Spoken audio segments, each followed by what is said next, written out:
چونکہ پٹی میں شادی ہوئی تھی، سسرال تھا، تو یہاں پر اس کربلا کو تعمیر کیا تھا۔ اور اس روضے کی تعمیر کے بعد میر خادم حسین نے وصیت فرمائی تھی کہ کربلا کے گیٹ کے اوپر میری قبر بنائی جائے، جو موجود ہے۔ 180 برس گزر گئے، آج بھی یہ کربلا باقی ہے۔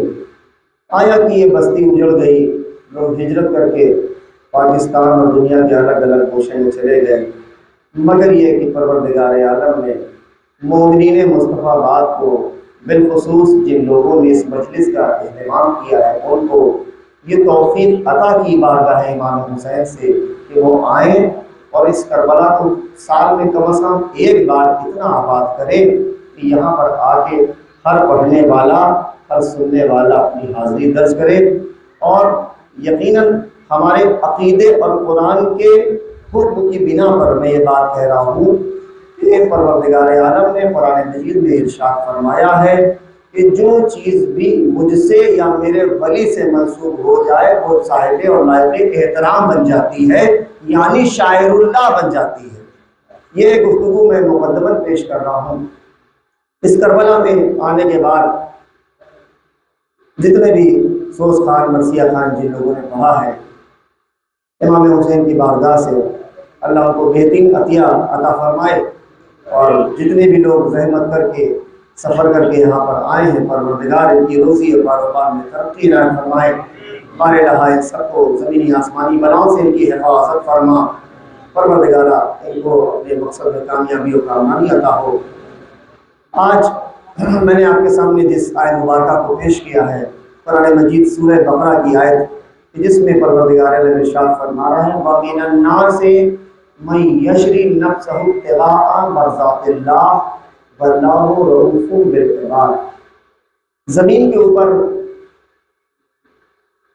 ایک شخص ایسا ہے کہ جس نے خدا سے سودا کر لیا ہے، اور اس نے اپنے نفس کو اللہ کے ہاتھ بیچ کے اس کی قیمت میں خدا کی مرضی لے لی۔ یقیناً وہ نفس کتنا قیمتی ہوگا جسے خدا خریدے، اور وہ مرضی کتنی قیمتی ہوگی جسے خریدنے والا پا جائے۔ تو اب نفس بکا، اور مولائے کائنات نے اپنے چاہنوں والوں کے لیے، اپنے شیعوں کے لیے، یعنی اپنے پیروکاروں کے لیے ایک میسج قیامت تک کے لیے دے دیا کہ اے میرے چاہنے والوں، اپنے کو جنت سے کم قیمت پہ مت بیچنا۔ اپنا سودا اگر کرنا تو جنت سے کم پہ مت کرنا، اس لیے تمہاری حیثیت یہ ہے کہ تمہیں جنت پہ رہنا ہے۔ یعنی امام بتانا یہ چاہتے ہیں کہ میرے چاہنے والوں اپنی حیثیت پہچانو، یعنی امام یہ کہنا چاہتے ہیں کہ اے میرے چاہنے والوں اپنی حیثیت اس زاویے سے پہچانو کہ ہمارا تمہارا رشتہ کیا ہے، تمہارا رشتہ جڑا کس سے ہے۔ تمہارا رشتہ جڑ گیا ہے علی سے، تمہارا رشتہ جڑ گیا ہے حسن سے، تمہارا رشتہ جڑ گیا ہے حسین سے۔ ولایت کا رشتہ ہے، امامت کا رشتہ ہے، محبت کا رشتہ ہے، اتباع کا رشتہ ہے۔ تو اب جب بڑے گھرانے میں تمہارا رشتہ ہو گیا ہے قرآن کی بنیاد کے اوپر، تو اس رشتے کی تمہیں لاج رکھنی پڑے گی۔ دیکھو کوئی کام ایسا نہ کر دینا جس سے تمہارا رشتہ دار شرمندہ ہو جائے، کام وہ کرنا کہ جس سے تمہارے رشتہ دار کا سر بلند ہو جائے۔ قرآن اور احادیث کی روشنی میں رسول اللہ اور مولا کائنات امت کے باپ ہیں، تو ایک طرف باپ کا رشتہ امت سے کیا ہوتا ہے، کہا جتنے بھی مومنین ہیں ان کے مولا بھی ہیں، والد کا درجہ بھی رکھتے ہیں، اور اس کے بعد یہ کہہ رہے ہیں کہ ہماری بچی ہوئی مٹی سے تمہاری خلقت ہوئی ہے۔ بھائی آپ کے دل میں، آپ کے سینے میں جب دل دھڑکتا ہے، بلڈ سرکولیشن بڑھتا ہے، تو آپ جب مجلس و ماتم سنتے ہیں، فضائل سنتے ہیں، تو آپ کے دل میں ولایت کا لہو دوڑنے لگتا ہے اور آپ خوش ہو جاتے ہیں۔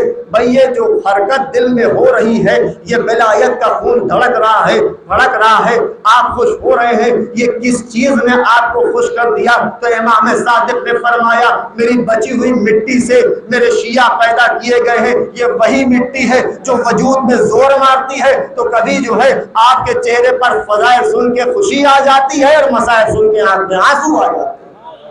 یہ اسی مٹی کی تاثیر ہے۔ پھر میر انیس کا شعر ایک ذہن میں آ گیا کہ خاک سے خاک کو الفت ہے تڑپتا ہوں انیس، کربلا میرے لیے میں کربلا کے واسطے۔ بھائی جب امام نے کہہ دیا بچی ہوئی مٹی سے خلق ہوئے ہو، تو ایک مٹی ہمارے اندر وجود میں خدا نے رکھی اور دوسری مٹی کربلا کی ہے۔ اب نہ کہنا کہ تڑپ کیوں پیدا ہوتی ہے، مٹی مٹی کی طرف اٹریکٹ ہوتی جاتی ہے، اور اٹریکشن تب ہوتا ہے جب دونوں مٹیوں میں کوئی رشتہ ہو۔ تو پتہ یہ چلا امام کی حدیث کی روشنی میں ہمارے وجود میں امام کی مٹی ہے اور کربلا میں امام کے لہو ملا ہوا مٹی ہے۔ دونوں مٹی ایک دوسرے سے محبت کرتی ہے۔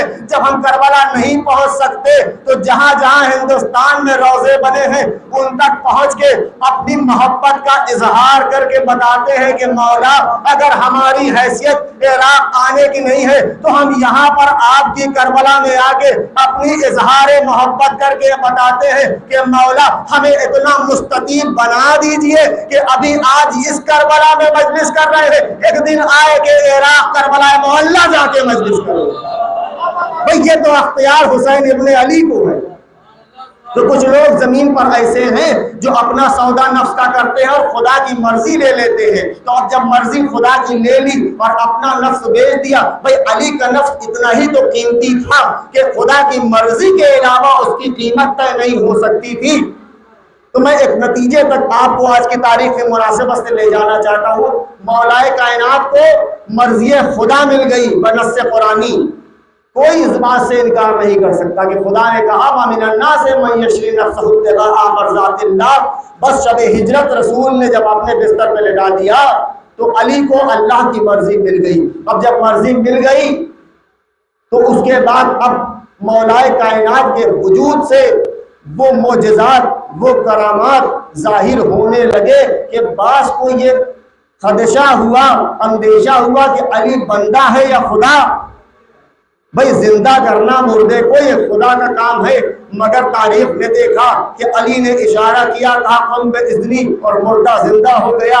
بھئی پیڑ کو چلانا یہ خدا کا کام ہے، تاریخ نے دیکھا علی نے اشارہ کیا پیڑ چلنے لگا۔ بھئی کسی چیز کو تبدیل کرنا یعنی علم کیمیا یہ جو ہے خدا کے پاس ہے، مگر دنیا نے دیکھا کہ علی نے مٹی کی دیوار کو اشارہ کیا، کہا سونے کی ہو جا اور وہ سونے کی ہو گئی۔ تو جب یہ سارے معجزات دیکھنے کے بعد دیکھنے والوں نے کہا نہیں خدا کوئی اور نہیں علی ہے، مگر کمال علی ہے کہ سجدہ کر کے مٹی پر ابو تراب نے تراب پہ سر رکھ کے کہا سبحان ربی الاعلی و بحمدہ، پروردگار تیرا احسان ہے، تو نے علی کو اتنا صاحب کمال بنا دیا ہے کہ کام تیرے ہے اور کر اس کو علی انجام دے رہا ہے۔ صلوات پاک محمد